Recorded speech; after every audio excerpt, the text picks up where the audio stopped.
மாண்புமிகு பிரதமர் அவர்களே, மணிப்பூரை மறந்துட்டீங்களா? 2023 மே மாதம் எரிய தொடங்கின மணிப்பூர்ல இதுவரைக்கும் அரசு கணக்குப்படி பாத்தீங்கன்னா 260 பேர் கொல்லப்பட்டிருக்கிறாங்க. ஒருவர் இருவர் அல்ல, 260 பேர் கொல்லப்பட்டிருக்கிறாங்க. ஆனா உண்மையான எண்ணிக்கை இன்னும் ஒரு மடங்கு இருக்கும். 3000 பேர் காயமடைஞ்சிருக்கிறாங்க. 1 லட்சம் பேருக்கு மேல மாநிலத்தை விட்டு இடம் பெயர்ந்துட்டாங்க, ஊரை விட்டே போயிட்டாங்க, மாநிலத்தை விட்டு போயிட்டாங்க.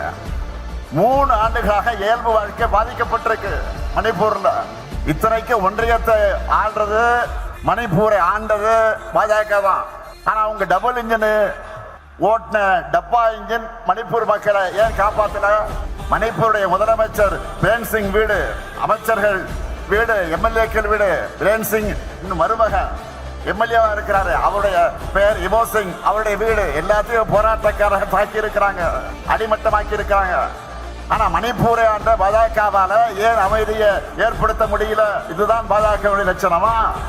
மாண்புமிகு பிரதமர் அவர்களே, போய் மணிப்பூரை உத்தரப்பிரதேசம் பாருங்க.